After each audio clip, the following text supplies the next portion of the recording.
All right. Hello, everybody. This is the October meeting of the Sandpoint Arts, Culture, and Historical Preservation Commission.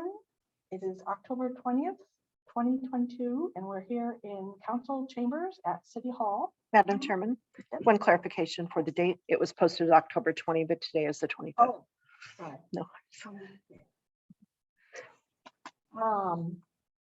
And we're going to call this meeting to order. Let's go ahead and do a roll call. Ellie Sussness. Roll Kowalczyk. Karen Wiedemeyer. Steve Garvin. Rick Decker. Hannah Combs. Thank you. Heather, are you here? Do I? No. Oh, do not. okay. Yeah. Thank you. But thank you for acknowledging me. I'm just We better. staff. Madam Chairman, or Chairman, if you wanted to note for the record that Commissioners Burgess, Lithgow, Somebody's coming. Barry's here. Commissioners Lithgow and Sherwood are absent. Commissioners Lithgow and Commissioners Sherman are absent. Hello, Barry. Good afternoon. Barry Burgess is present. All right. First on the agenda is 3A, approving the minutes from September 27th. Can I get a motion to approve the minutes? So moved. I'll second. Second. And thirded, but we don't need Whatever. that. All in favor? Aye. Any opposed? None opposed, so the motion passes. All right, next up, the financial report. Melissa, do you know if the numbers have changed since last month? Madam Chairwoman, I am not aware that they have. This was the most recent. I did check this report and it appeared to be the They- most recent. They most have current. not. I just checked. Sir, this was the last report from SIRS. I clerked that meeting as well, and this is the report from that last meeting. Thank you, I appreciate that. You're welcome. Actually, how often do they report? Is it quarterly? Monthly, Oh, monthly. Monthly. they meet monthly. The November meeting was just canceled, Oh, so they won't have a report for November, but they should have one for December. Great, thank you. Mhm. All right, onward to old business. 5A, it's the NEA ARP subgrant program. And Heather's going to give us a report. Oh, this was such an exciting day. So recommendations on October 19th went to council from our application review committee. And thank you so much, Ellie and Rick, for being a part of it that day. It went beautifully. And also the presentation. So I'm going to go ahead and share the screen here and show you what I presented to council. Excuse me, just one sec here. Exit. There we go. Here we are. Good now? There goes. Perfect. Just had to warm up. It's always so hard to do technology when you're trying to present here. Okay, there we go. So the Music Conservatory of Sandpoint. So these were all approved on the 19th. Got $24,000 and highlights again, all going through the master plan here. Effects of COVID. Those are all things that we looked at. Financial stability of organization, what their goals are for the future. But big things, the Music Conservatory preserves our community's visual historical character through their preservation efforts with the Historic City Hall. They contribute to the community's vitality through many collaborations, and they provide unique programming to a broad audience. And Pondre Arts Council, $24,000. They're stewards of arts in Sandpoint. They serve as a gateway to arts, culture, and make everything more broadly accessible to individuals. They support the diversity of art discipline that enrich artists and art institutions. You guys feel free to ask questions or interject as I go. Lighthouse YMCA, $12,500. This one was really interesting. They had programs, art programming that was put on hold due to COVID, and really unique programming that we felt could lead to people that wouldn't normally be introduced to art, but organically be there. And a lot of the art programming was very unique and grassroots as well. And we talked about how they're utilizing local, nationally recognized talent to run one of the programs. They're working with Amber Lay, who's from here, but she's a Dallas Cowboys cheerleader, to run a dance program, which I thought was really neat. When the committee did, speaking on behalf of the committee, I personally thought it was neat as well. And just providing art programming that isn't delivered from any other nonprofit or individual as well. The museum at $12,500. They preserve our community's culture, identity, and heritage. They create unique engagement experiences through their programming, and they are a strong heritage institution that supports private and public entities with cultural understanding. And I thought it was really interesting how in the museum's application, and Ellie and Rick, please interject, but they look at art as preserving important artistic, cultural heritage, and preserving that. And I thought that was a really special angle, and which goes back to what we're talking about with our new Arts, Culture, and Historic Preservation Master Plan. The festival at Sandpoint, $7,000. Large economic driver to our community. They enhance the identity as a unique cultural destination, and they build local capacity for artists. So they feature local and they bring in national talent as well. I love this photo. The Lake Ponderay Repertory Theater. So they're reigniting local performing arts in the community. They're providing community programming for a diverse audience, and they collaborate with others to achieve their goals. Being a new organization, I felt like they had it's amazing what they were able to do even coming out of COVID, and what their future holds as well. The Canada Theater, $7,000. So they are a large economic and tourist driver, and they support history and art in our community. And they also work with other arts and cultures organizations and provide space for them. Carousel of Smiles, $7,000. I thought their arts programs were pretty ingenious, and how this is a concept and a hope and a dream that they're putting forth, but they're able to create unique art programming from it. That was a consistency of the review committee. Potential economic driver, for sure, and they bring a broad audience of the community together. We felt it was interesting that they had artists participating from 12 years old all the way up to 80.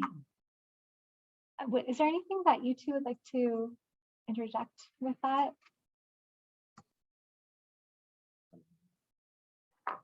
Well, I thought it was interesting. We actually got 8 applicants, and we were able to award money to all 8, which was That's excellent. great. Mm-hmm. And I think that, there was a lot of, I don't know, everyone did such a great job with their applications, and telling us how they were affected by the COVID was a big part of it. And, these organizations are all very important puzzle pieces in our community, and I feel like they all collaborate really well. So it was great to be able to And they're foundational. exactly. Yeah, the base from which all else springs. So very nice. It was a great process too. Thank you, Rick. Fantastic. It was very early in the morning, and we rocked it. I know we got a lot of feedback that the timeline was short, and yes, it was, but I actually think that it really showed a lot, because the people that could really pivot and come together and make something happen, that's a quality of an organization. And I actually think it kind of helped with the process. And sometimes that's what happens with grants. So as you say, the ones that were able to pivot, that's great because you're not always going to get a long lead time. Mhm. And, you know, just figuring out, I think that the other greatest challenge from the grants manager for this project manager here for this grant, people were saying that it was difficult figuring out the UEI number. And if you haven't done a government grant, that would be. But everybody that applied was able to figure that out because it was a government grant, it was required. But you know, I think that people navigated it pretty well. So I'm excited that we're on this end. And so I will be doing a press release. There will be the grant agreements will be coming out as well, and everyone will be notified fairly shortly. And will they get these monies before the turn of the calendar year? So it's a reimbursement Oh, grant. reimbursement, okay. And there's a period of performance, which was November 1st through July 31st, 2023. And it has to be spent according to a specific allowable cost. If they don't, it just doesn't get paid out to them and it's retained or That's reallocated. correct. But we were very, in the grant agreement, they have to agree, you Right. know, to that. So if something bizarrely happens, yes, that would be the case. But we're making sure that it's very clear about the timeline and the expenses and all the organizations to really in their applications, it showed, you know, how they, through their funding, they would be spending it. So there was great clarity there. And that was one of the things that I looked for too, to see if they're eligible. You know, if they're asking for Right. $30,000 and Right. there's no way they could spend all of that, then it wouldn't make sense. Any other questions? Sounds great. This is a huge win for our commission. Huge. I know we kind of stepped in like midway, but Start yeah, off strong. yeah, it was exciting to be able to be like, Well, thank you for your Yeah. administration and oh, for helping everyone through the process. I appreciate that, Yeah. Ellie. It was quite a journey creating a grant. I learned a lot. Awesome. If there's no more questions, then we'll head on to our next item, which is 5B, a report on the utility box wrap sponsored by STCU. Like And the Heather has an update on that. queen of PowerPoint presentations for you guys today, so just bear with me. And you may have seen the new ones as you're on the phone. Yes, I almost drove off the road when I drove by. I was like, oh my gosh, they're done. I was so excited. And they are so beautiful. So we ended up, as you guys know, going with a new company to us called Screen Tech. Sorry, I'm trying to make this larger for you all. Here we are. And so the best way to describe these is they're right in front, across the way from Safeway with Jack in the Box, right there. So they're just gorgeous.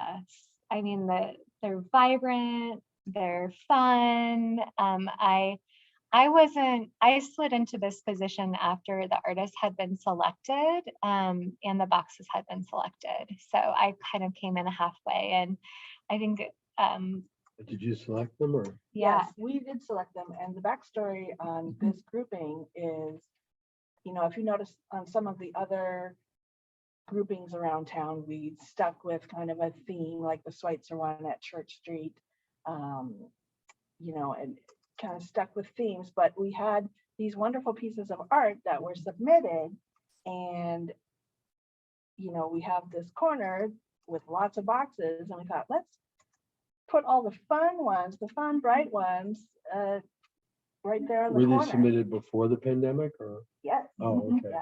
yeah, it was a pre-pandemic project. So this is, yeah, this has been That's awesome. Well, you a long nailed time in it. the coming. You So got- yeah, they're and brilliant. so seeing them up is really exciting because they really are fabulous, even though they're different artists. So And the nubs weren't even on there before. Oh, yeah, The what? the boxes are changing a little. Yeah, the boxes actually morphed within that 2-year period. And and I like how the knobs fit the sunflowers. Yeah. So Great. yeah, What so are the knobs for? I don't know. Huh. And then we have over on Cedar, so this is across like from where Foster's Crossing and that new construction is by Carousel of Smiles. I loved how they did the historic photos within kind of the historic edged photograph, and then putting a larger one in the back. So I went through and looked at all of them in depth, and I discovered that this front facing one here, let's see, right there, the photo is very, very blurry. It was not in the proof. So I called them and had a very long conversation with them, and they're going to come back to me with a resolution to Pre-tech. that. Mhm. It's very blurry. And for me, that's just not good enough. Not acceptable. Yeah, because they're so gorgeous. And so I imagine that we would be working with the museum to trade out a photo for a different steamboat one, if that makes sense, and go from there. The great thing about the wraps is they don't have to rewrap the whole thing, I don't think. They just take that portion of it and rewrap it. That's what So I'm hoping. Yeah. that's how Brett did it, so I'm Yeah, assuming that just kind of that's cut how. it out and put something else on. So I'll keep you guys posted in the next meeting on where we land with that. So that, yeah, little sales kind of went low a little bit on that, but they are really beautiful, and it's excited to be at this end of the project. Very good. And we probably won't be revisiting any more wraps for the time being. Because we're at the end of budget or the end of the project, the phase of the project? We or- were at the end of the phase and we thought about doing another phase, except that there might not be the permissions for boxes. They're changing the boxes. The They're, utilities? yeah, the utility company, Avesta, is kind of working with a different strategy on the boxes. Oh. So it's not really the right temperature to be wrapping anymore. You mean that, Like the But- literal, like not actual temperature, but like the but environment isn't will right. they be wrapping them with other things, or they just won't be shaped in a way that would be good for wraps? Or, They will not be wrapped. oh, they will not be Yeah. wrapped at all? Yeah, Okay. moving forward. By their choice? Yeah. Okay. However, Well, that's their prerogative, right? right, that doesn't mean that we can't wrap other things. So So We could wrap a building like Christo. yes, put your thinking caps on and let's think about wraps. Because it's an easy way to get art out there and, you know, two-dimensional artists, which don't necessarily always have, you know, Can we A bit wrap that whole available. new building that's being developed? oh, STCU loves doing these partnerships. They are excited to continue doing partnerships with us. They're open to other partnerships. They are known for the box wraps particularly. So we're going to stay in touch with them. And I have great news. They're going to pay for the remainder. I think it was $2,050. Great. So they stepped up and paid for the excess cost of what the new bid was. I can think of one little one, maybe it's covered by what you just said, but in case, right near the museum, on the edge of the park, is that a utility one, or, you know what I mean, right near, right across from Justin's corner? Yeah, I don't know. If it's Ting, or I think Ting's all underground. If it's a Vesta, then they've decided that I they, think I saw Ting guys working at it, but maybe I'm wrong, like about a year ago. But anyway, do you know the one I mean? It's right at the edge of the park there. yeah, there's been other areas identified too. So, you know, things may change. We'll kind of look, I think it's something we can digest maybe more towards the summertime. The key thing was to get this finished before the weather changed and get phase 3 done, because it had been on hold for so long. And a lot of those artists wanted to see their works up. It's They great. were promised. So yeah, a lot to celebrate with this And maybe one. we can find other ones in the future. You know, very good. All right, thank you for taking care of that. Absolutely. That was a long time coming. Thankfully, we were able to complete that. All right, next up is 5C, the Historic Walking Tour brochure. I wasn't able to make the walking tour, but I know that some of you did. So if you feel it's a report. Barry, you were able to join us, which was super fun. And then Karen, you presented during it, which was great. And then we had Jackie Albright, who served, oh my gosh, I think she was on the commission for over 24 years, the Historic Preservation Commission. She actually led the tour with me. Great. And it went really, really well. It's always so fun to share. And this was for the Sandpoint leadership class, and it was actually great. So in the morning, we were at Community Hall, and I gave a presentation on the historic preservation and our master plan. Then we did the tour, and then we went to Macduff's and ate lunch, and then Mickey gave a presentation on his journey through historic preservation in Sandpoint. And then we got to go through like the postmaster has like a secret catwalk. We were crawling through that. It was really interactive. And then we ended up at, So it was almost all day and not Yeah. just a few hours. oh Wow. no, it was all day. That's And great. they couldn't, unfortunately they had to hear from me most of the time. Then we went over to the museum, and Hannah gave a wonderful tour over at the museum. And then we continued on to the Macduff's Brew Hall, which is another historic building, not like federal building, but great, and did historic trivia. Oh my gosh. I know. And And who did that? You guys for the museum? no, or- I actually was a facilitator. So this is my, So you my leadership created the- class with 4 or 5 others. I mean, So you created the trivia? Mhm. Cool. yeah. Oh my gosh, I was so fried by that time. So Some people taking vigilant notes. yeah. Oh my gosh.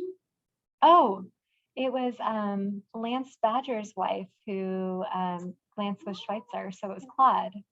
Yeah, so that went to a really great, like it would have been great for everyone to get it, but she was a good candidate for that. She'll really utilize it. So the museum was so generous to donate a membership to the winner. So Excellent.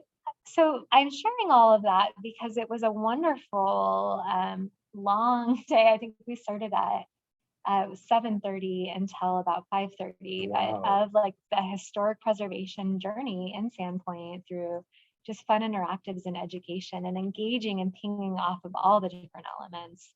So we can absolutely do that, as a commission for the future. While we're on that subject, we had talked last time about wanting to offer a tour. It'd be a smaller scale thing, but to the city hall staff and council.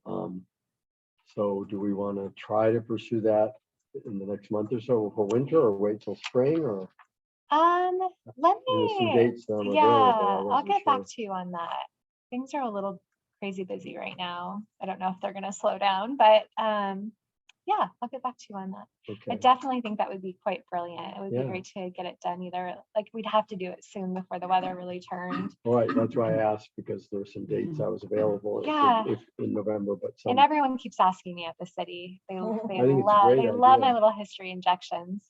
I'm almost thinking maybe we want to wait till spring because okay, I really liked giving the tour, but I almost think we might want to get together and redo the tour a little bit. Like maybe we have a book where it has the photo and then there's like 3 anecdotal things in it, like more of a tool that we can create to help all of us be able to pick it up and lead the tour.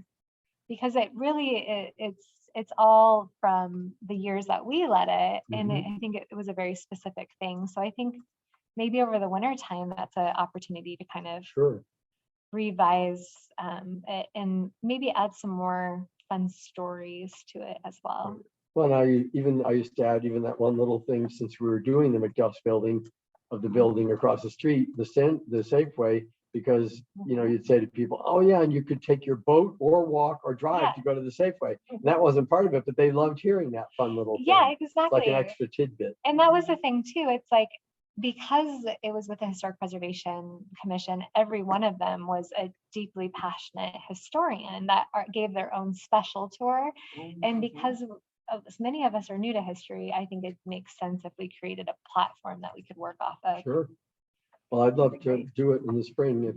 when it's- Yeah, and let's then work they on could it. be like our first to try it out on. Right, and also because that'll be good in terms of reprinting the brochure too. I mean, it may or may not be at by the same time, but both are geared now, from what you're saying, to the spring, so that's a good thing. Yeah, too. the timing would be right.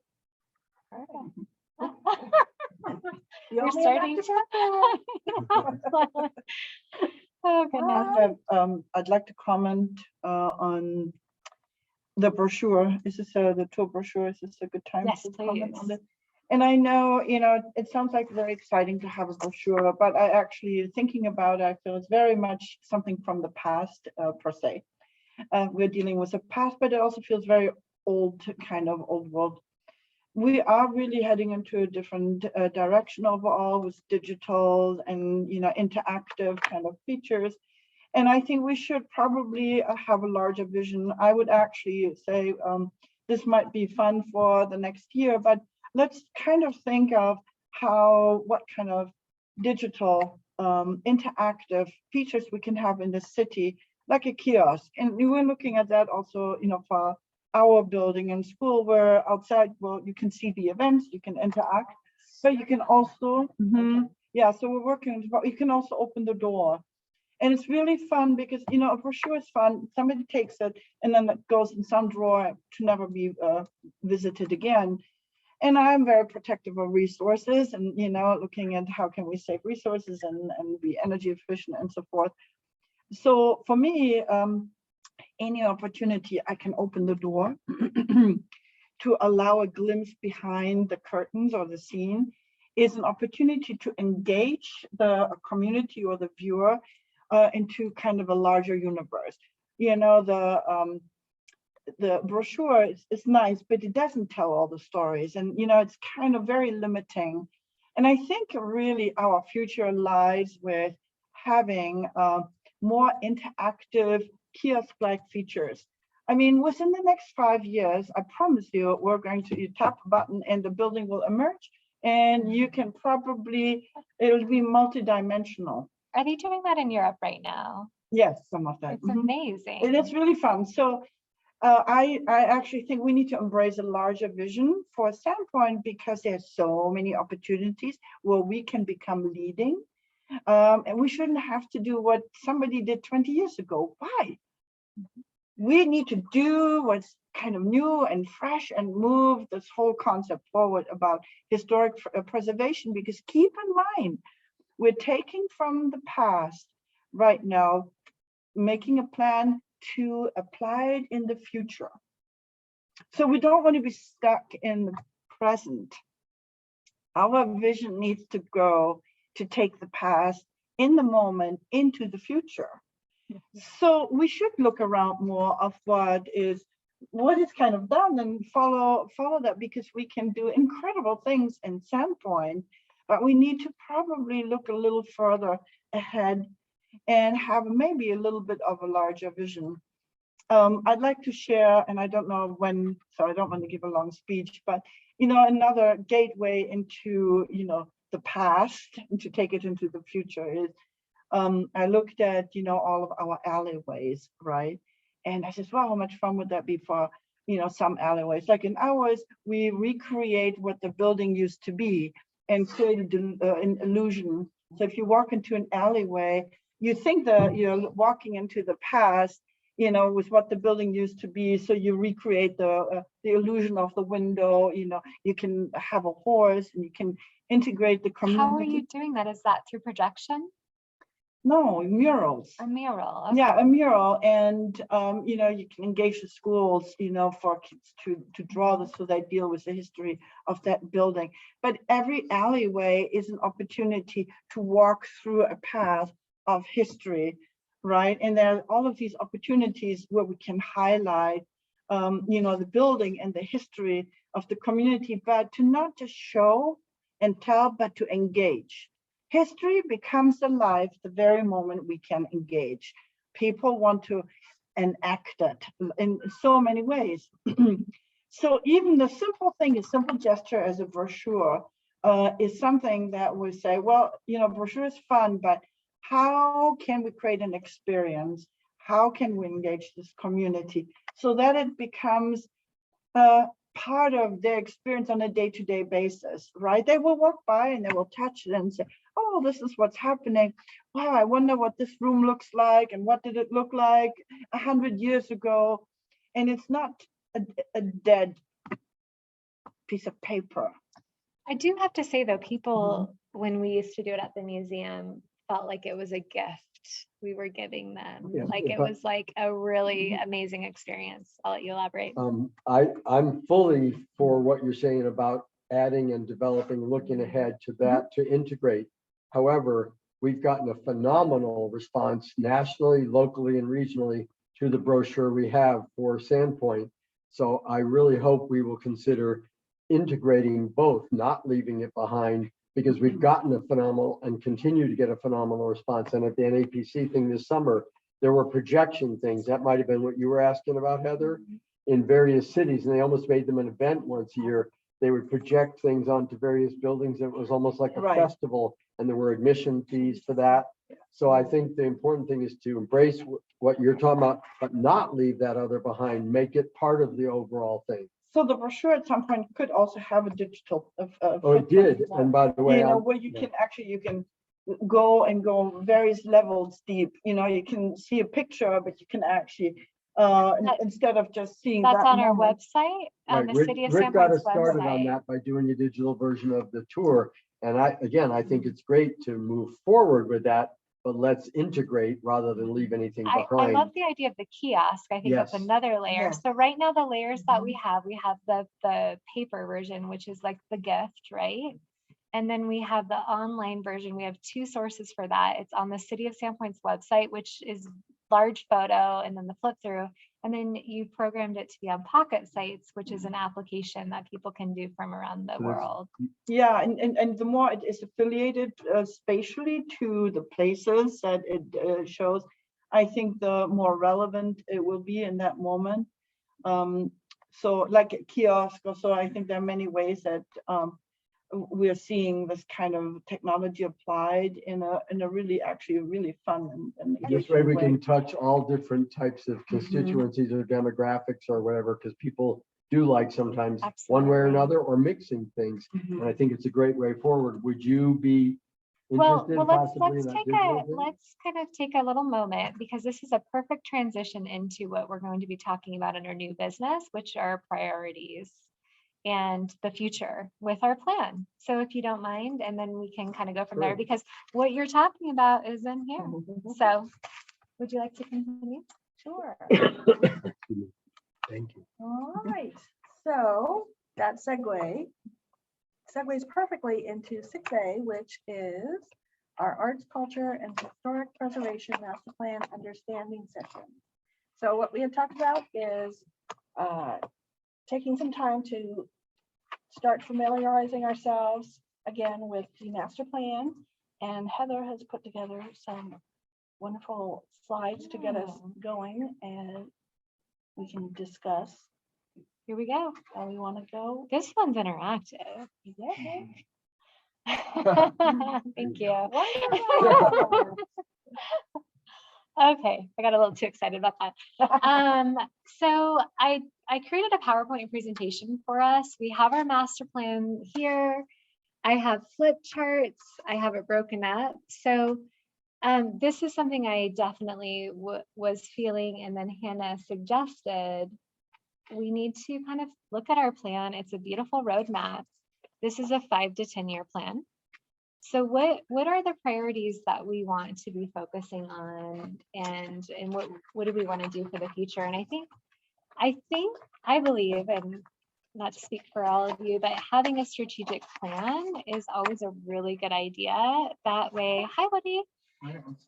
No Hi, Woody. problem. You're not too overwhelmed, with it all. And when the right opportunity comes, we're kind of breaking up into puzzle pieces where we can pair things too. So maybe there's a donor or private funding, and then we can say, oh, that would work right into action 2.5. So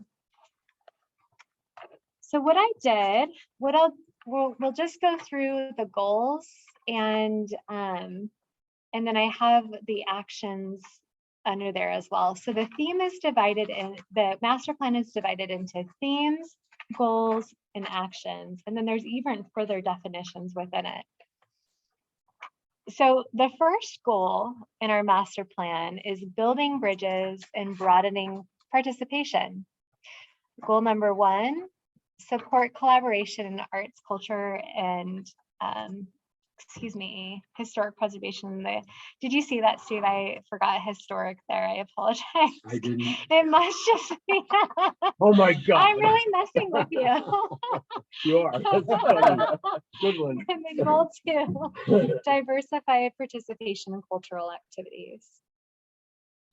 So I'll just kind of run through here. I'm very open about how we want to do this, you guys, so just let me know. Themed, I'm just so impressed with that. Thank you, Kanda. Telling the authentic story, Sandpoint story is theme 2. So goal 1, enhance Sandpoint's identity as a unique cultural destination. And goal 2, explore the complete Sandpoint historical narrative through education, placemaking, and outreach efforts. Goal number, or theme number 3, preservation, the arts and community vibrancy. So goal number 1, support Sandpoint's economic development through arts and culture. Goal 2, integrate and promote historic preservation as a tool for achieving economic vitality goals. Sorry, my fonts got a little squirrely there when I was changing a few things. And then we have the 4th theme, stewardship and preserving building in places that matter. So goal 1, pursue the documentation and designation of Sandpoint's important heritage. Goal 2, create and adopt new tools that promote careful stewardship and protection of Sandpoint's historic resources. And then the 5th goal, or theme, is building local capacity. So goal 1 is enhance local arts leadership. And then the 2nd goal is to build local historic preservation expertise. So those are the goals and the themes. And then we dive furthermore into the actions.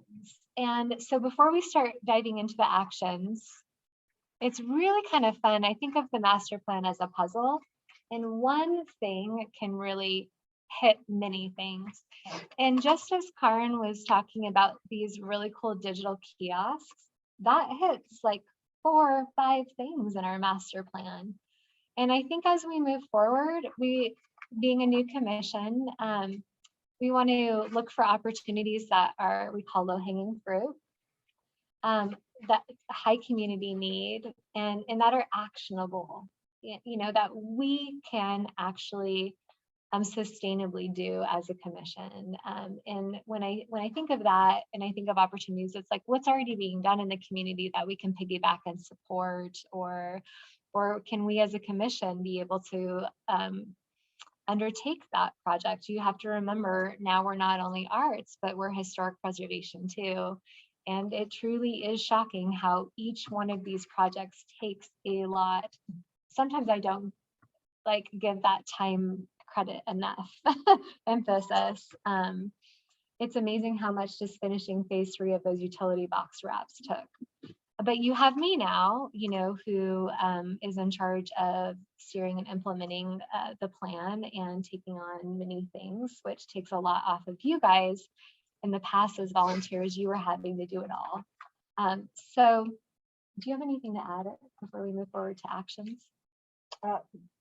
We're so happy that we have a staff person who is dedicated, because so often Makes a huge difference. it was, you know, they had a job and they had time allotted, but it was difficult. So this is huge.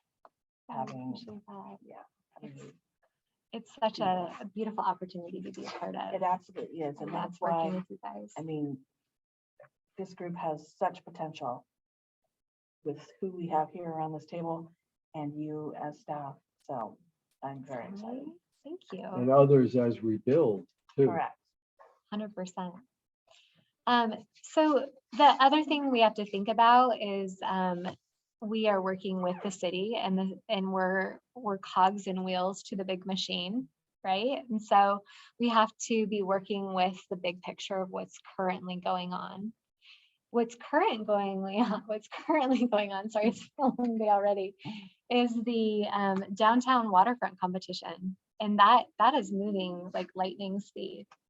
So the goal is to have that go to council in January. So it's not something that's going to take years and years to develop. And we're working with Don Statsny, and he has developed over 65 national and international design competition. So he is the guy to do it. And with Don, he brings on amazing design teams from all over.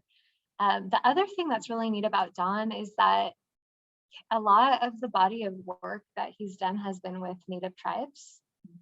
And I know we've all wanted to be bridging that and bringing that voice into our community, but that takes specialty to be able to do that.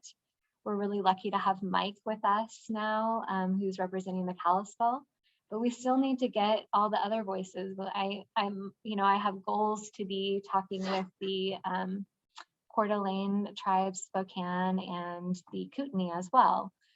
So the neat thing about, and you guys have heard me talk about the downtown waterfront competition, but why I'm bringing this up is that competition in itself can check off so much of our goals that we have going on here, which is really amazing. And we are working with the top people in that industry. So as we're moving through and talking about these, let's remember that, and Ellie's been a part of all the meetings, which there's only been 2, but this last one was 3 hours. Yeah.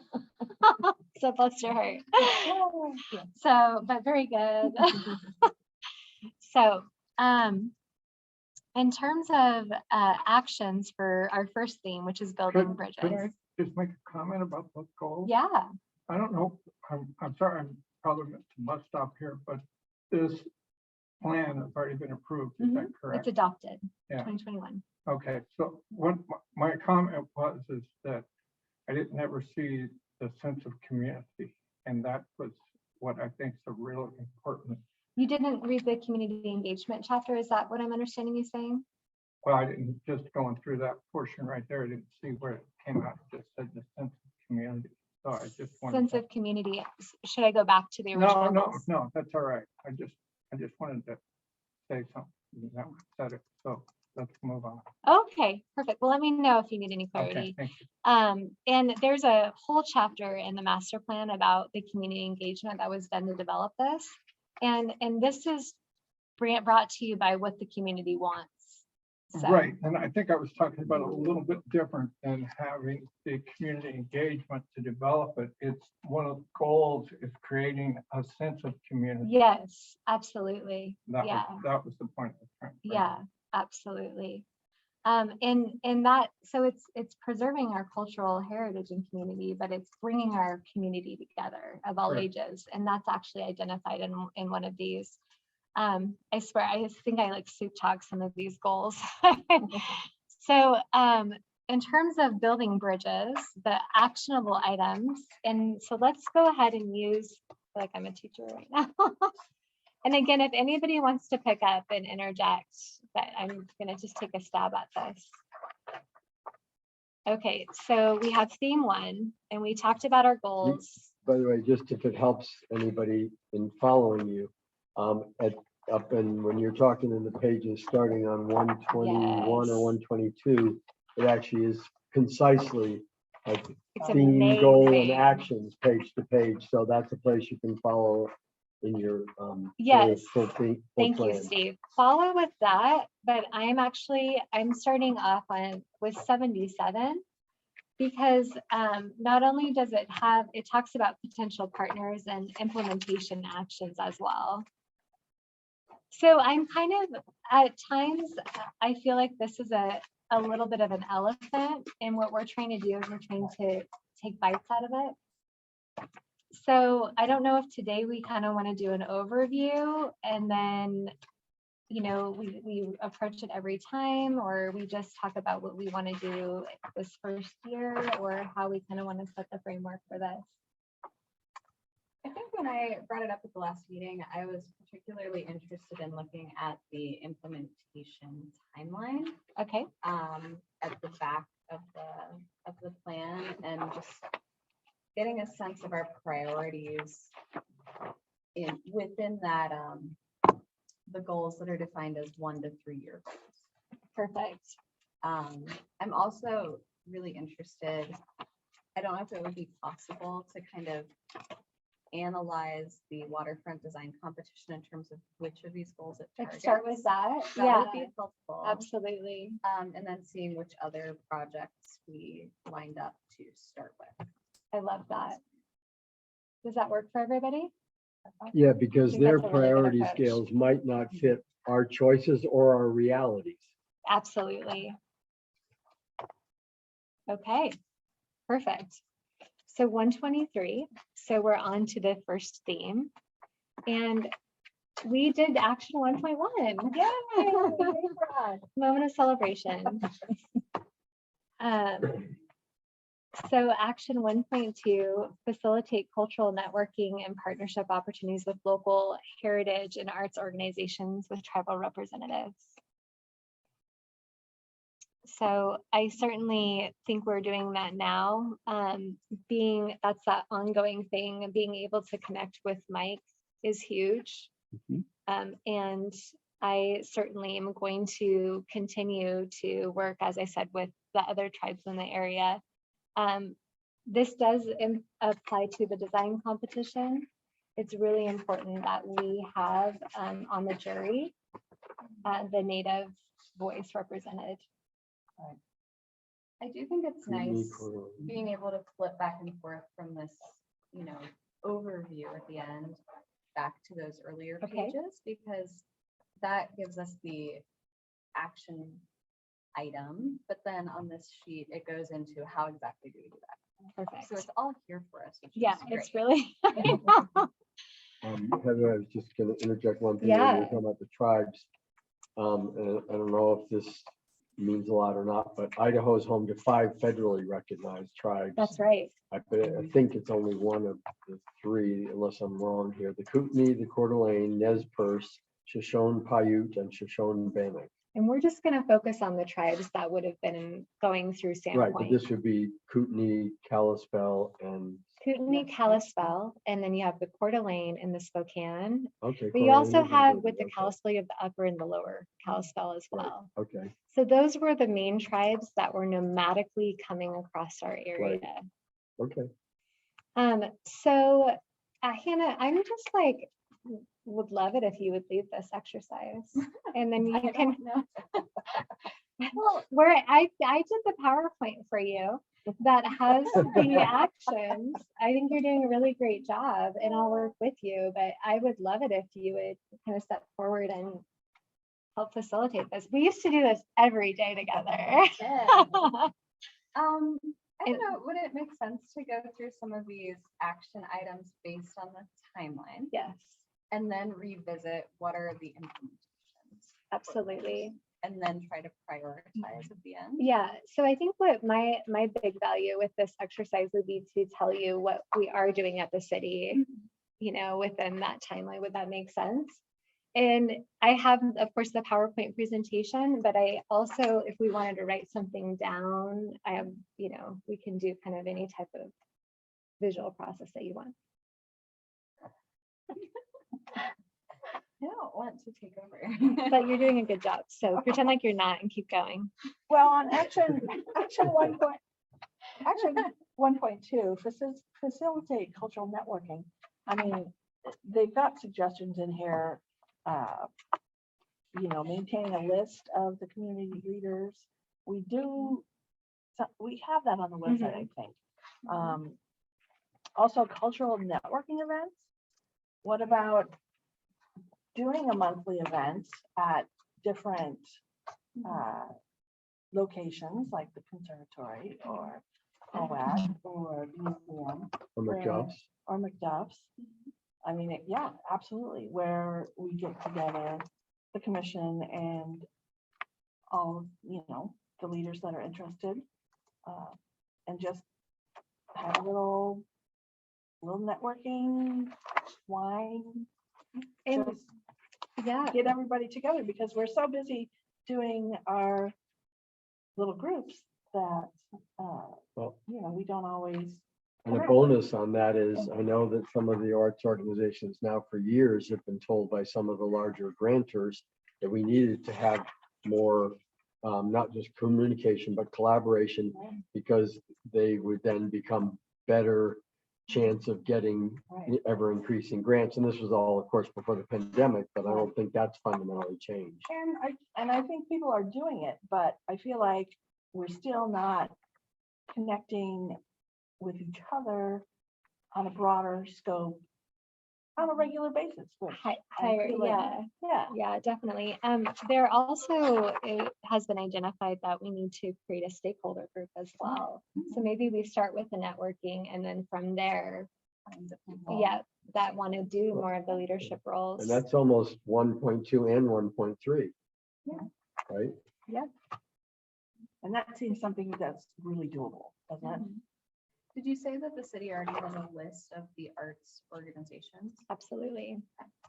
I don't know if it would be helpful to expand that into the organizations and the programs they're doing, because like with the grant or the NEA grant, I had no idea that Lighthouse did arts programming. That's great, but are they on that list? Yeah, so it's like, yeah, the Lighthouse YMCA, yeah, Yeah. exactly. Yes, Yeah, no, I thought that too at first. Yeah, exactly. And I think that's part of our problem is we don't know what is being done here. Like a lot of times all our organizations can get a little bit siloed. And so Right. that would really help that. Put out a little advertising, invite anyone who's interested. Perfect. Then we might pull people out of the woodwork. We So might need to get an organization to be the lead, because if we're the lead, then we can run afoul of the open meeting law. But if they're the lead, then we can just attend. This Good point. does say assign a lead entity to help organize the Yeah. networking events. I And think he's got a good point though, too. should we stay a little bit high level right now and then we can kind of dive into like how we implement it, like we can come Right. back to that. Perfect. So Hannah, I'll have you continue. So action 1.3 says ongoing, so that's when we would want to focus on. So I do have a standing radio gig with KRFY, which is great. And what I was thinking, and I do with them, but also Blue Sky Broadcasting. If we kind of brought on like different organizations or even different artists, like if we created like or historians, like different news, it's like 15-minute bites, but ongoing things that can be happening, that'd be really fun. It's So do you interesting. do a regular show on each KRFY and Blue Mhm. Sky? Which Blue Sky station? It's with Bob Woody, the third Thursday of every But month. what channel? Is I'm it not The AM. the AM one? Yeah. Okay, that's what I was wondering. So So- like, for instance, this month we'd be talking about the grants. and, Exactly. Yep. So I think like number 1.3 is the how is it beneficial for people to get together? Why would they want to be networking, right? I mean, beyond what we already know, I mean, the why, but it's like if we know about what they're doing, we can have all these different streams of awareness to help promote their events and their connectivity. So it's interesting because it's like 1.3 really does support 1.2.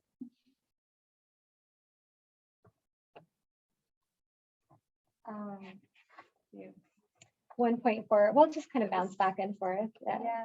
Do you want to skip over that one since it's a longer range? Yeah. Or Well, it's something that I think we all need to keep in mind. So this is bringing people all together for creative experiences. our nonprofit groups are doing that. So the more that we help support them, I think the great work is already being done in the community. One of the things that, so I don't necessarily see our commission, unless it makes sense, creating an event that brings that we're doing art programs or anything like that. It's like, how do we support the Music Conservatory and POAC and all these other great organizations that are already doing this? And we can do that by bringing awareness to it and helping support them by connecting them to other people that are doing it too, creating a grander version. I do, like with this goal, I see the word youth poke out at me. I'm working with Kate McAllister, who's the president of our council, on creating a council youth advisory committee. And she's looking into that. And I think that would be fantastic to have those advisors in that age group. We, a long time ago, well, now it seems like a long time ago, we created a thing at the Canada for the board to have a youth representative. And that person was involved in all the meetings and committees. They didn't have a vote, but they were fully involved. And the first guy we had was great. It was Travis Bird, because he was so incredible. And he did it for 2 years. And then they had a different student and then a different student. I'm afraid I've heard it's tailed off into nothingness now. But I think that's important for us as well as for a lot of those organizations to bring youth core into it. And actually, the art commission had a teenage Right. member also. I'm not sure. That's fabulous. Yeah, at a certain point, the one girl graduated, I think, and then we never picked it up. So that might be something to consider for the commission as well. We did it in conjunction with the high school guidance counselor there you at the go. time, just a thought.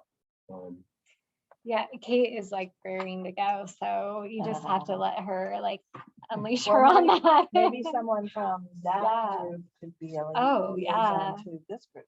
Absolutely. And I also think like we have graffiti issues and different things like that. So special interest projects that they might be able to give us great insight on. So I'll keep you posted on that. So theme 2, telling the authentic story. And I'm going to kind of ping with you here. I'm like, you do it, and then I take over. So, action 2.1, prepare and adopt a community placemaking plan. So there is a placemaking team that's evolving at the city, and it's comprised of Amy Tweeden, our city planner, May Lavtar-Nevins, who is she's the city forester, and she's parks project manager, and myself. So we will be getting together and looking for opportunities. There's certainly placemaking can happen downtown, but I think there's a lot of exciting placemaking opportunities in our parks. And we have a lot of upcoming park development going on, Travers being one of them. So these are moments that we can really ignite and do things. And with anything art and placemaking, it will always go back to you all to be participating in. So. For those viewers who are at home, could you give a definition of placemaking? Yes, I think that would be really important. Thank Yes, you. absolutely. So I'm going to give you guys the official definition of placemaking.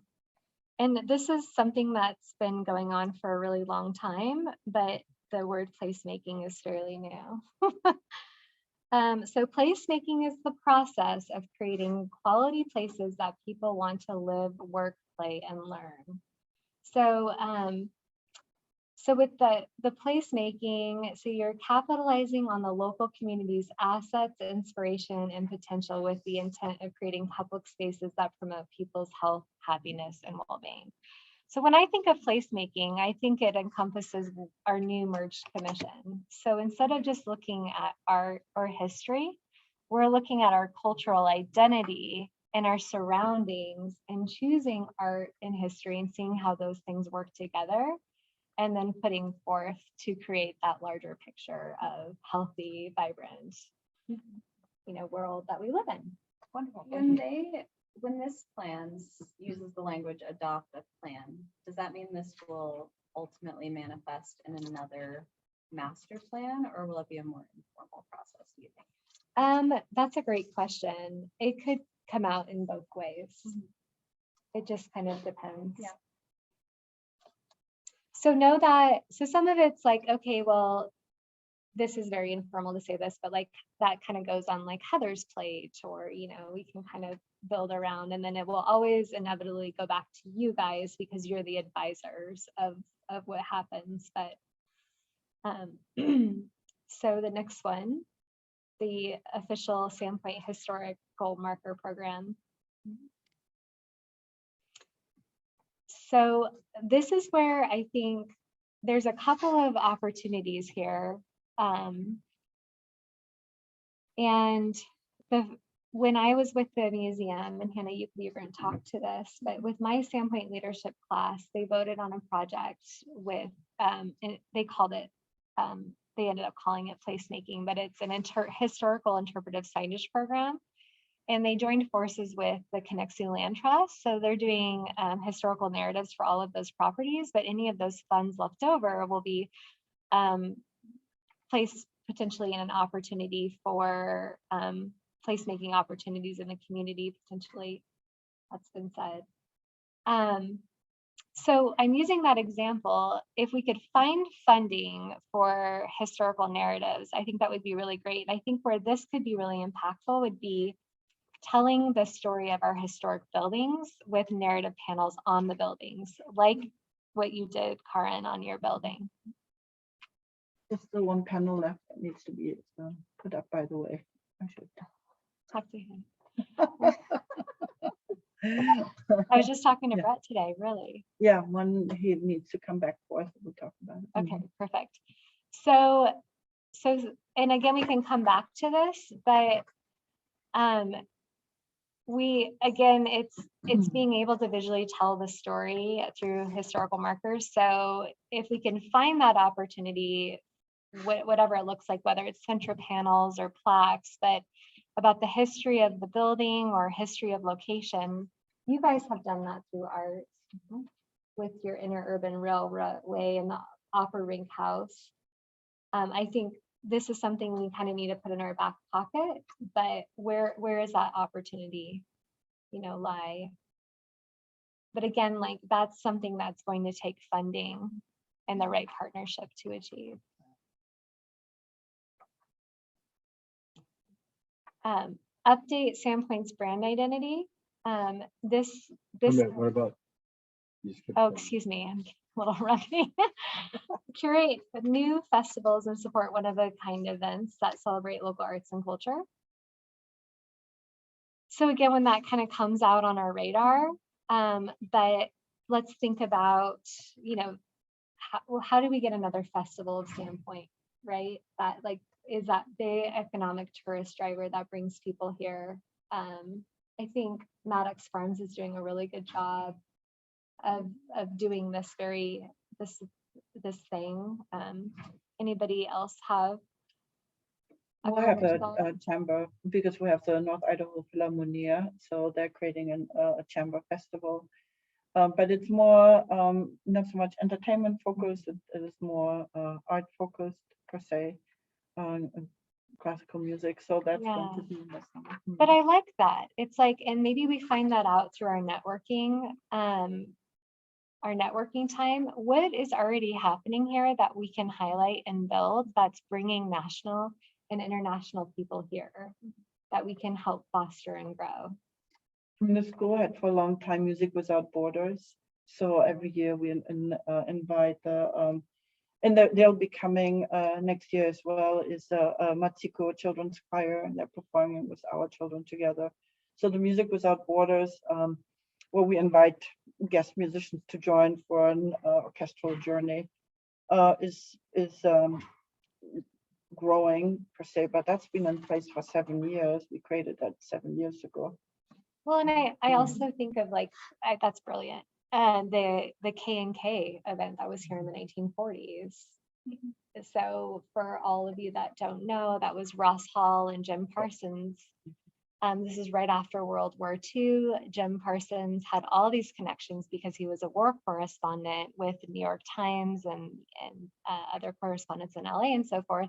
So Ross would take these like fabulous, ridiculous photos of fishing.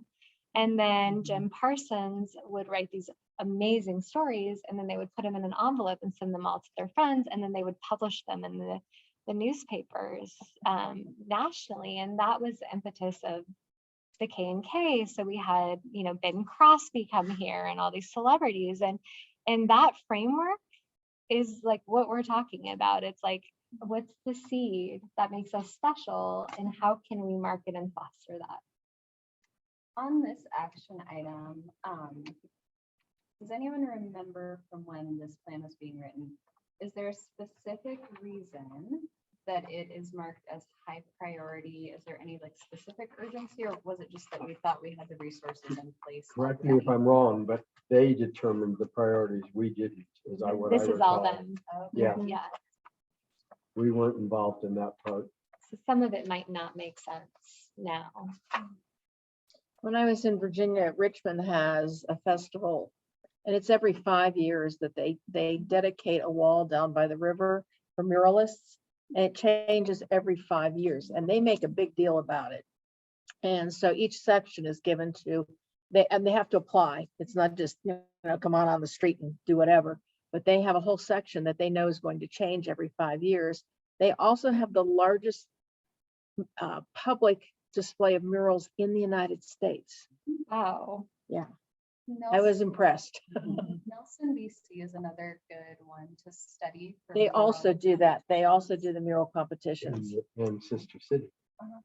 Well, is that, you know, like thinking about the downtown waterfront competition, like would there be potentially a place to be able to practice that?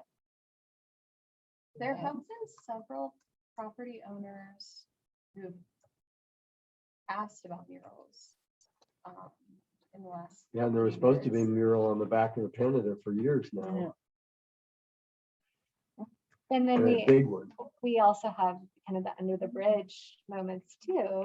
So I love that, Carol. I'm so glad that you brought that out. So I'm kind of writing that down. That's brilliant. And again, like what's so great that what we're doing now is that I can bring this information to Dawn in terms of the art opportunities and what we're looking forward to.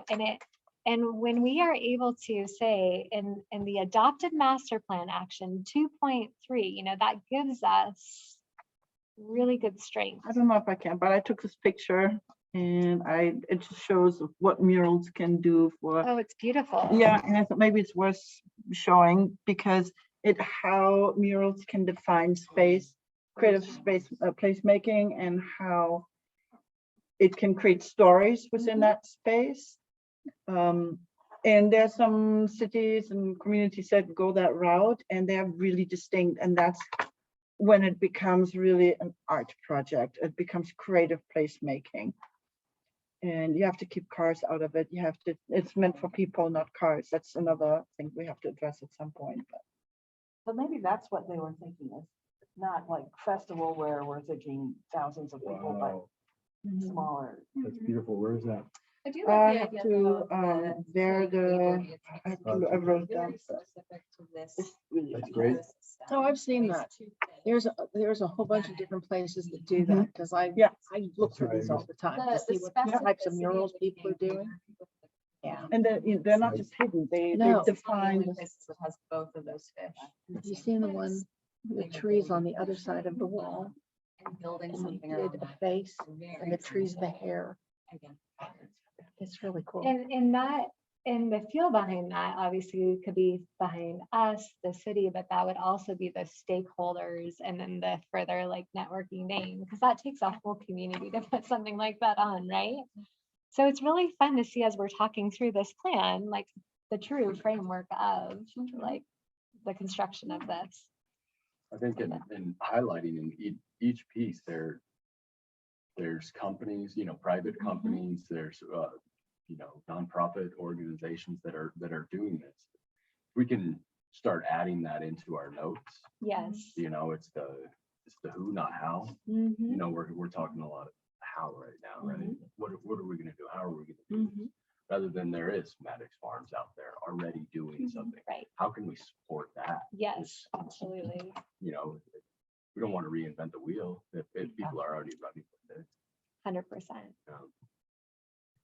Is there, Appreciate that. I assume they sent this plan to the city in a PDF format.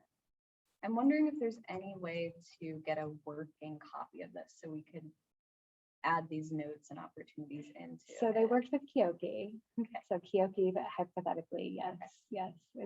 So it went through a publishing company. But let me, I mean, I've broken the plan down in a Word document, so I can send you that if that's Yeah, you helpful. send us that Yeah, I sent it early. to you all. Yeah, It's a nice clip note. I version of tried. it. And then I cut it all up and I have it like grouped all over my office. So that's how I like Beautiful digest mind.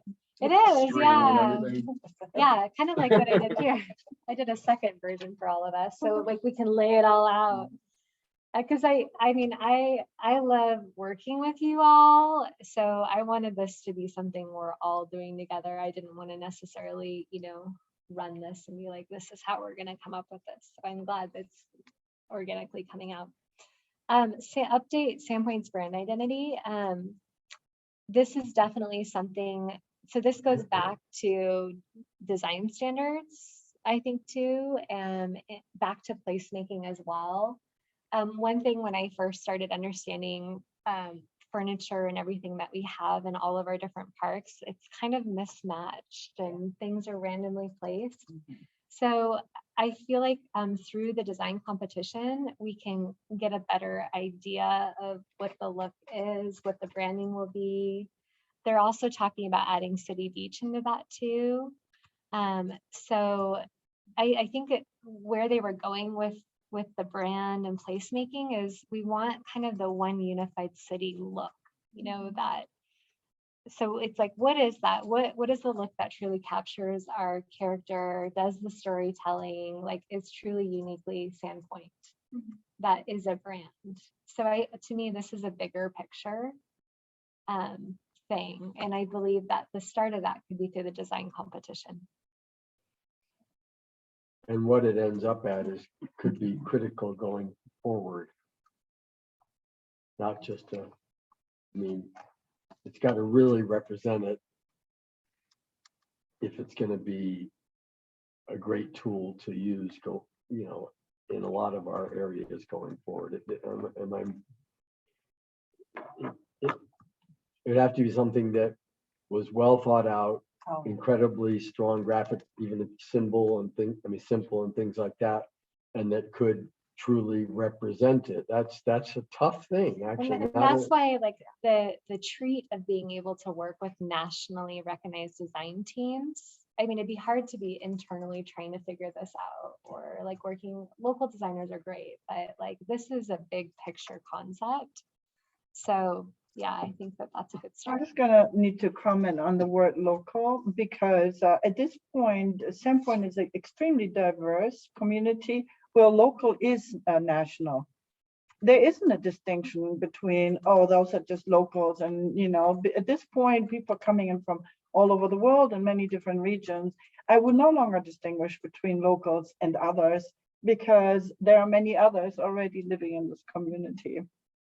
So I think there is an abundance of resources that come from way outside of Sandpoint. So I've always been a little irritated by the term, oh, those are just locals, and they're not of the same value. I would actually object to that because my experience is that the people that live here are by no means your generic rural locals. They are from all over. And I think we should embrace that concept that there are resources. Constrained by our geographic location, we're kind of looking at a broader idea. So yeah, it's beginning to have a kind of how should I say? should I use the word grassroots instead of local, or what's your replacement for the word local? Residents. Residential Yeah, design. people who live here that, they may be local for a year, for 10 years, 5 years, but they're not Or necessarily, half the year. or half the year, you know, but Did the, you see my example when I said, instead of just keeping our scope to only our graphic designers that are here, by being able to outreach to larger demographic of designers? sure, I don't I think think I'm we just saying, define. yeah. Yeah, Local as in time. I think you're meaning that's it. I'm just, yeah, Region, like region, area. yeah. Yeah, Yes. it's just a lot of people are coming from outside here. So, you know, Now they're local. they may live here, but there are, you know, I think you have a huge, much larger resource of people than perhaps one would think. Oh, and because, I think that the artists here are like nationally some of the finest. So that was like no comment. I'm just saying like it's neat that we're able to really expand our reach. Well, I think that what you're kind of saying is that what we're looking for is how do we bring our cosmopolitan influence into a local context? Yes, Because that's we, exactly. Yeah. that's the big thing Yes. we're really trying to do is we've got a huge cosmopolitan influx of things coming in. We want to figure out how do we keep it in our little world here and bring the best of that, but yet still keep it defined by our. And what local- elements Yeah. of that can represent Sandpoint as a Right. community? Yeah, and those are resources that it would be good to be aware of, Oh, yeah. you know, there's this tremendous resources. cosmopolitan or other resources that are already here. Yeah. Comes back to our networking. Yeah, absolutely. I Yes. know it's amazing how everything's coming back to that networking moment. So are you guys comfortable moving on to theme 3 with preservation, the arts and community vibrancy? So Woody, it was so neat that you brought up this to me earlier about participating in the arts and economic prosperity study of Americans for Arts, because it is in our adopted master plan that we should do that. And I want to get all of your opinion. I feel like we've done a lot of planning and it would be nice to kind of get a little farther into some actionables before we dive into more. This should be fairly planning. low hanging fruit, to use your term from Mhm. earlier, Mhm. right? For us to get involved in it. Well, I'm a little confused about this one because there are parts that are saying participate in the Americans for the Arts studies and others that are talking about an economic impact study, Mhm. which that seems like a bigger project. Mhm. But one entry point into this action item that would be easy is just encouraging all of the arts organizations to complete the American for the Arts annual study. Mhm. I don't think there are many organizations that do that every year, and without consistent gathering of information, the American for the Arts information they can send back to us won't be very comprehensive. We get what we put in. Yeah, Yeah. I think, have you done it, It's back to Karen? I think they networking. send it out in the spring, maybe, but it's like a So now we have 5-page encouraging. just report on different statistics. I think Right. we're pretty good in data collection. Yeah. So I believe that we did participate, yeah. I think you're making a point, and I don't want to be too blunt, but I would wonder if you might be the only one, or Yeah. maybe the festival is doing it, but, and I think encouraging or Yeah. whatever other arts and organizations to participate in that, because it's that ongoing nature of it that provides the value. I don't know what statistics the city would be able to gather Right. that those organizations wouldn't be able to provide. Exactly. themselves. And we have pretty good statistics that we were able to derive from the plan Your, too. the, as a the different foundation. grant recipients right there Right. would be a great core group. Absolutely. So I keep kind of writing down some of the really important things that separate us and how we really can make an impact. And so far I have the networking and I have encouraging on there. So I kind of like how that's like our little bucket area. Like what can we truly do to make a difference and make an impact? If I remember correctly on that, Americans for the Arts study, like every 4 years or something, they really do a good tabulation of stuff. And it's good for all your grant making because they're a nationally recognized body, and the multipliers are used are recognized multipliers. So versus us just trying to say, well, if we get this individual information and try and collate it, we don't have the the recognized multipliers and stuff. And so they can take all the information from all the nonprofits and arts and local organizations, and they can come up with a number and say, the arts are generating 6, 10, 15, 20, 30, whatever the number is, millions of dollars. And it's a recognized number of how they're doing it, instead of somebody just saying, well, how'd you come up with that? And you say, well, we sent out a study to all the people, and we kind of thought this might be a way to do it or something. It's really, it kind of brings it together in a very recognized way of doing it. So Perfect. Your advisor, you remember, he did that exactly. Yeah, no, that maybe 3 or 4 years ago. So he created that formula that explained, what the economic impact was going to be, and the tax dollars, the revenue, and all of that. So he would be, he was ICA, no, ICA, no, yeah. So he's a person who right. has a very good handle on that information. And when we participated in that arts and study, they were doing things like how many out-of-town visitors you have, because there's different out-of-town economic impact compared to local impact and stuff. And so there was a lot of different ways of going through that. I think that they broke the country into 4 or 5 regions, and they would do your region once every 4 years, would do a comprehensive plan or something. So I think it's worth really trying to follow through on that and see if we can really make a push on that, because I think we'll be able to impress the council with some of the stuff that comes out of that. And the why behind doing that would be to obviously better understand, but the instant would be to have better grant funding foundation. And Yeah, what it is it brings a true sense of credibility to the numbers that you're presenting. It's a measurable tool. It's a measurable tool that has credibility across a spectrum of people, or a spectrum of grantors, or a spectrum of different aspects. It shows you're serious and meaningful. Yeah. And for those of us that like statistics, it's great. okay. So the next action, address the creative community's identified space needs. So I mean, we need an arts and culture center. I think that was very I clear mean, through this process. Sandpoint Event Center right there is perfect. There's that, the carousel, Well, I mean, that there's- building is there and it's for sale. Yeah. And there's other communities that have done and used a similar building for a similar purpose like that, and it's worked very well. I think again, the start is the networking, getting people together, like getting them talking. But there's also not that many buildings, unless one was to be created from scratch, but that would have that kind of capacity in our community. Well, what about, we need a legacy funder.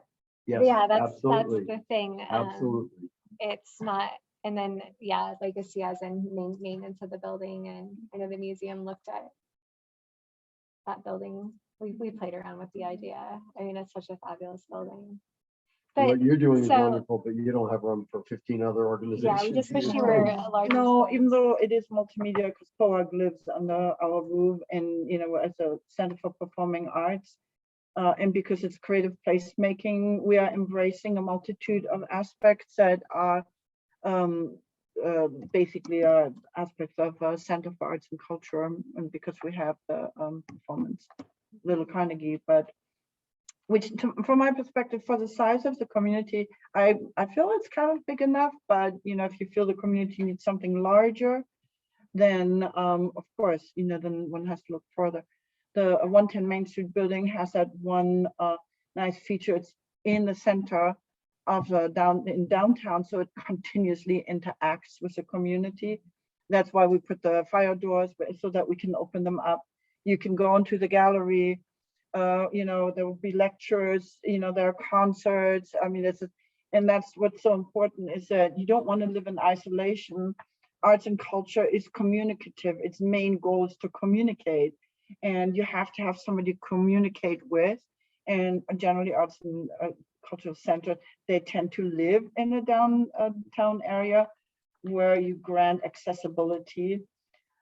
And where you have pedestrians or walking, you don't necessarily always want to have to drive, especially in a community this size. So the location of the 110 Main Street building makes it suitable for some of these. Are you guys renting your performance space out to other events? Yeah. So, oh, sorry. Sorry, just one thing I'm trying to keep in mind as we go through these are like, which action items should be city-led versus city I think that's smart. encouraged or city supported? Mhm. Is this one where we see the city playing a large role, or just trying to, again, use that networking piece to bring It people would together? definitely be more the networking. I think right now the city being able to like buy a building and run it, no, but in terms of helping bring people together and helping find the funding. Maybe there's a developer that has a historic building and we're like, these are the organizations that really need your help. That's certainly a role that I'm doing. Back when we were putting this study together and I was represented as a stakeholder, we also, when you think about arts and culture, I apologize, I'm going to speak on behalf of the museum, but why couldn't, we have the arts exhibits with the art studios in the same space, with the museum exhibits there, and where arts and our historical culture are in the same sandbox essentially. And so the museum works so hard to bring history through beyond their walls. I think the location of Lakeview Park has always been a stumbling block. But I do see a magic with bringing our amazing historical institution in with some of these other performing and visual arts organizations that are out there that need space as well. We already have the talent. It's just we need that magic space that everyone can go to experience it all at once. So that was what we were kind of all talking about in those stakeholder meetings. I think you remember that too, Karen, and everyone else who was with it. So that's like such a huge important thing, and always on my radar as things are happening. I have definitely downloaded that need in all of the meetings with the downtown waterfront competition. So who knows what will happen with that. But I think it's not something that our commission can certainly like figure out right now.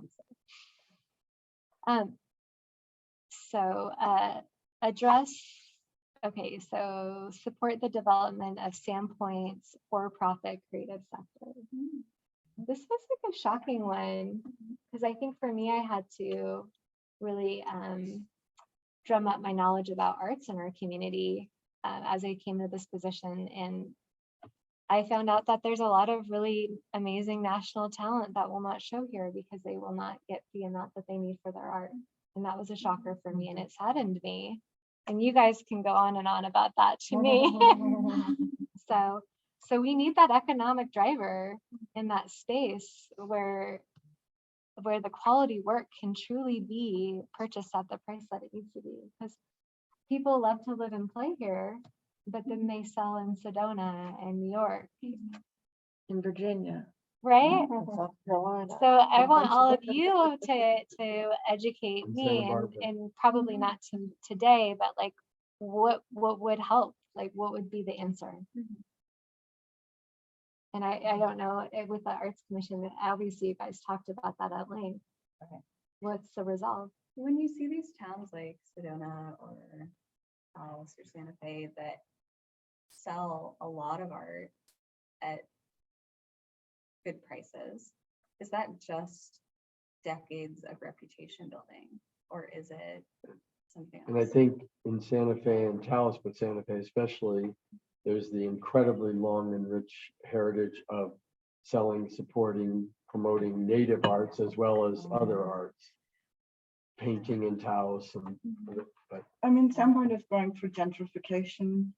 So we are on our way to become the next Aspen. Is this absolutely desirable? Do you want this?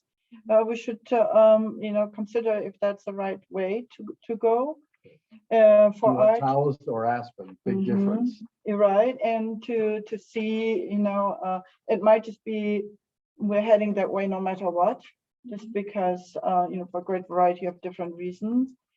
But gentrification will begin to attract, and it already is attracting, a different kind of population with different purchasing power.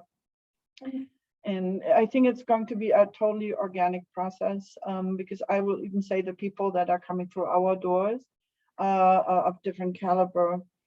And maybe it's just a matter of time that it will just naturally happen that people are saying, I am this, or I can do this, or I and think, the profile of Sandpoint will begin to evolve and emerge. It just takes careful consideration of what is good for everyone, not just for a few. I think a real world example of that, sorry, just for 1 second, because is the Canada's just announced Century Fund for the 100th anniversary in 27. I think that's one thing that, because the Canada has been languishing financially and creatively for 5 to 7 or more years, but with this, along with the changes that are happening in the community, I think there's a good chance that they'll pull this off. But we're still in the least last throes of the languishing period, if we're honest about it. And so I think this is a great real world example where I think they're going to pull it off. Mm. And it's what, $1.9 million. Sorry, Sorry. sorry to interrupt. Just to get back to the for-profit creative sector, from my experience working at POAC, if we want to create opportunities for individual artists to make a living here through their art, I think one of the keys would be, and this kind of ties into this point of creating how-to guides for artists, would be more like business training. So that as that reputation as an arts community grows and develops, artists are able to harness that through business skills, because they can be super talented, but if they don't know how to run a business, then we aren't going to see that economic profit directed toward them. I think it's also like, we should have this underlying theme, like, if you build it, they will come, or it will come, which is that it goes back to like the one of a kind events, the improvement of the look. And I'm hoping, because that's an important one. Well, I think one important aspect of it too is how you set the community expectations. And if you look at I don't know exactly what you call that art show that's in downtown there, the first week in August or whenever that is. I don't think that show sets a lot of expectations for people to value higher quality artwork. Compared to Loveland, Colorado, which does and is very successful. Yeah, or what Jackson Hole does, or Aspen, or Even Pittsburgh. Santa Fe, or It's Taos, or whatever. Heavily juried.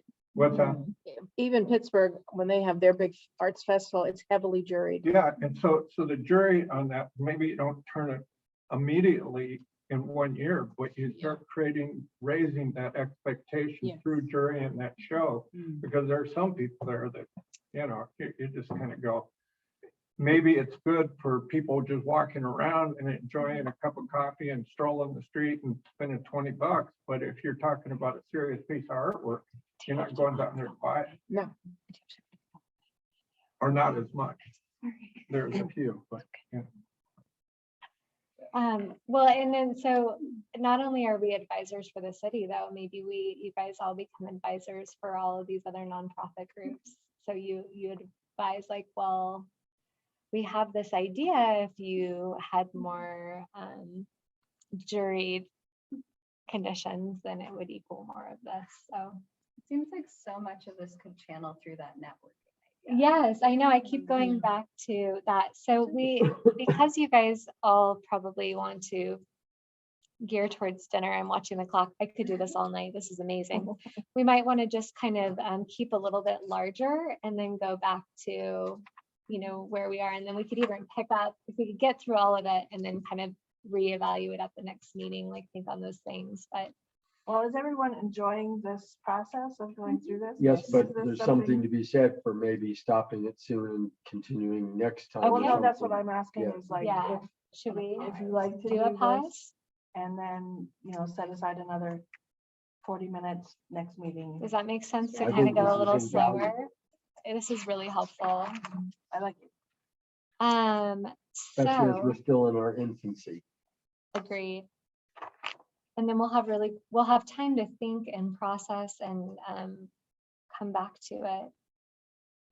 Did you have a question, Letty? No, Okay, thank you. absolutely. So did we want to just stop here or finish the theme 3? Wait, it looks like we have about 1, 2, 3, 4 more goals. And then we can do the other 2 themes later, or? We can probably get through the rest of these. Okay. So the Establish a Main Street Revitalization Program. So the city has a support program called Main Street, and it's something that the city is actually a part of. So I'm doing a The lot of, national program? yeah, Oh, I I'm didn't doing a know lot that. of my training through that. Great. So know that I'm going to be a part of that, and it's an amazing networking group. Did we just get I've never heard that term used here, and yet I'm familiar about it Yeah. nationally.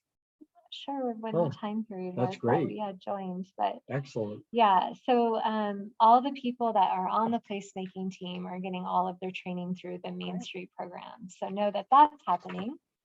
Fund a Sandpoint facade improvement program. I feel like this one really targets a lot of the buildings that are on the Sand Creek side that still have the 1970s Western facade that's falling off. You know, as a kid, when I moved here, You even love then that. I knew it was wrong. So You just had it. But you know, this Oh, wow. also includes restoration, I believe, of historic, Yeah. some historic buildings. I think it's a broader thing than just the ugly 1970s. Of course, but that was like a main, like that's like medium. So there's an amazing reconnaissance study that was done of our downtown in 2015, and it has, you can go through and see like what's been done to a lot of the buildings and what hasn't. And so that kind of goes to us, like when we start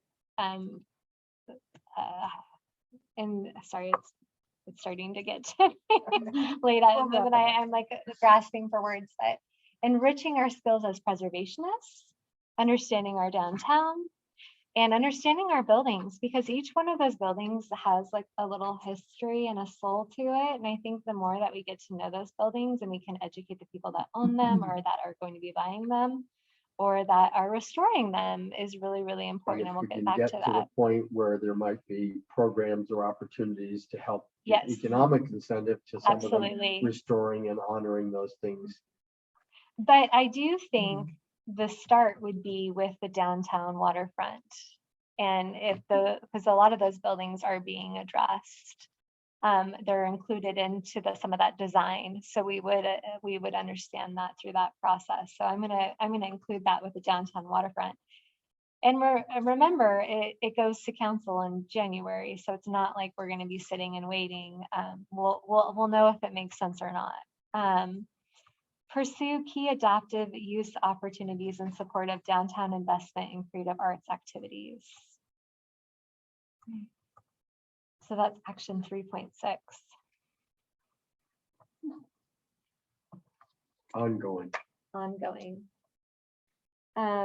Undertake targeted initiatives that enhance local heritage and tourism. That's ongoing. So it is interesting, and you can see why I broke everything up and regrouped them, because a lot of these just are so succinct with other things in that larger picture.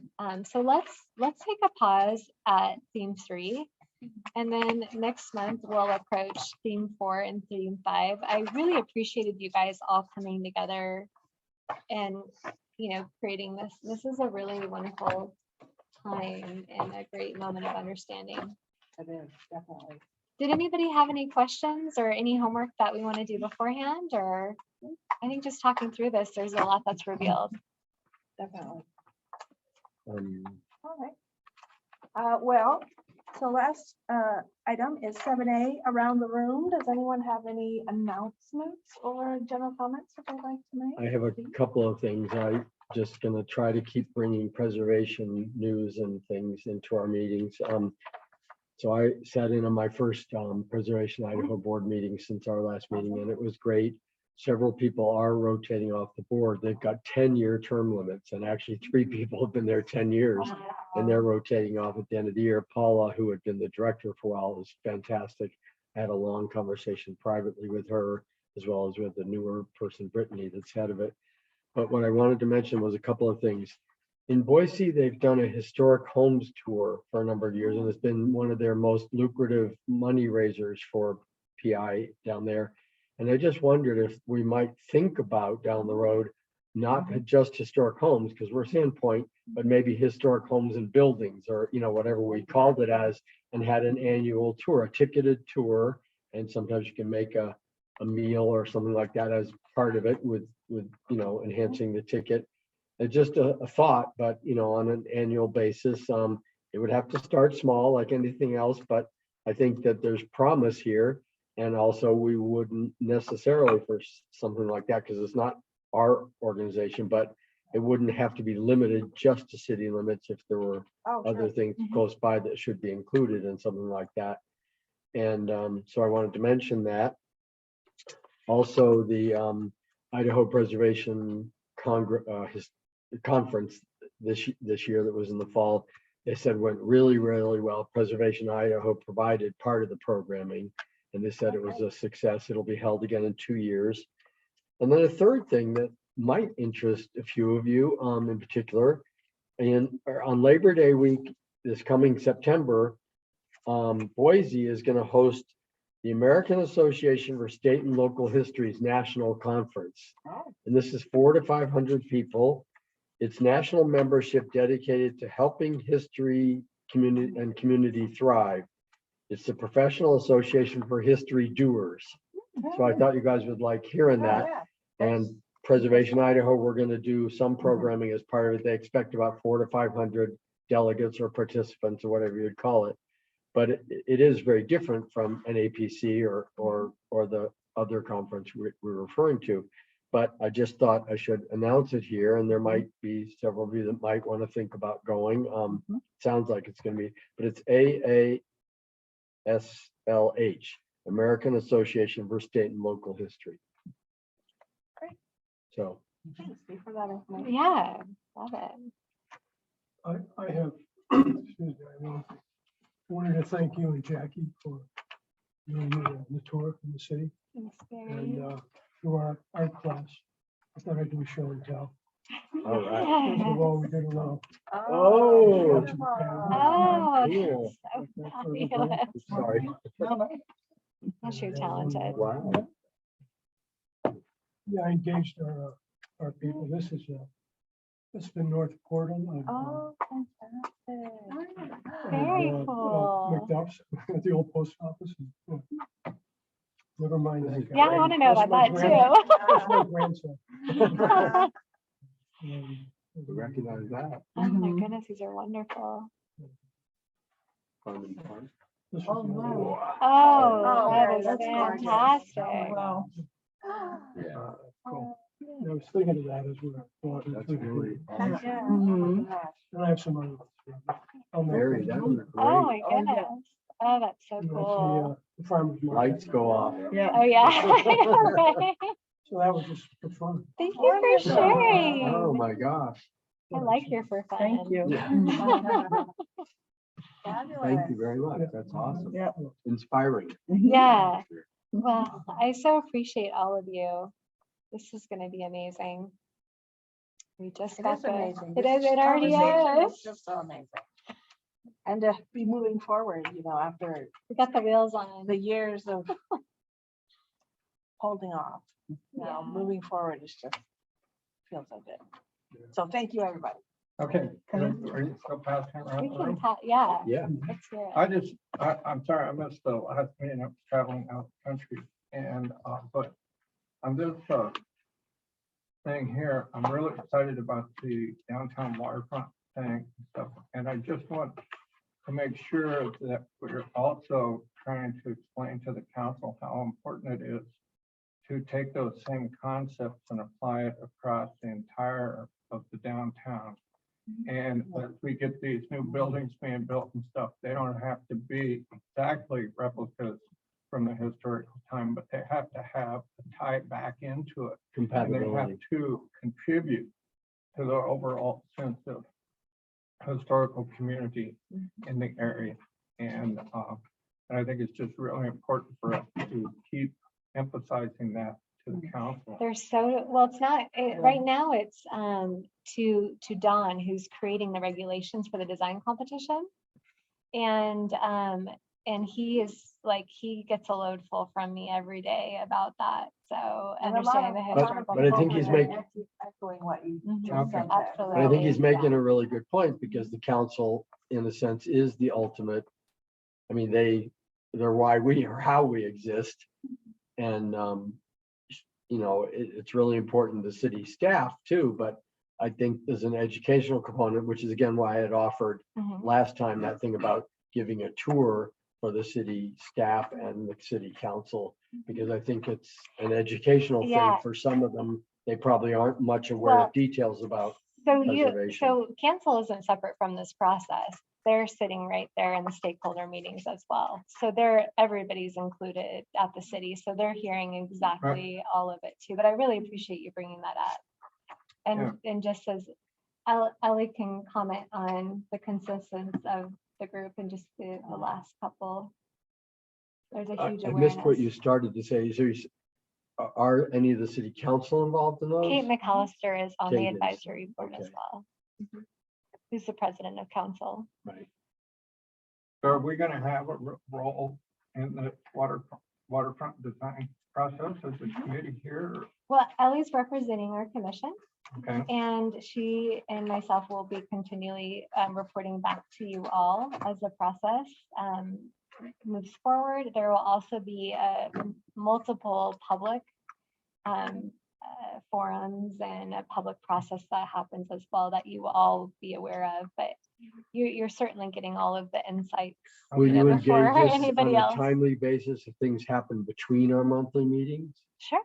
Well, I mean, I wasn't sure because we're just starting out new and this is a whole new process and everything. And the So process is still fairly new as, Yeah, I mean- he's still working on putting it together. So maybe next meeting, an update.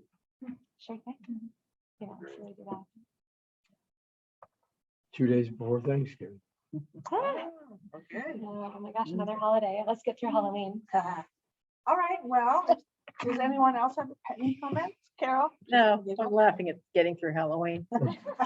All right, well then I think we can adjourn. Thank you so much, everyone. It was a great conversation and a great meeting. Thank you. you. Appreciate you all.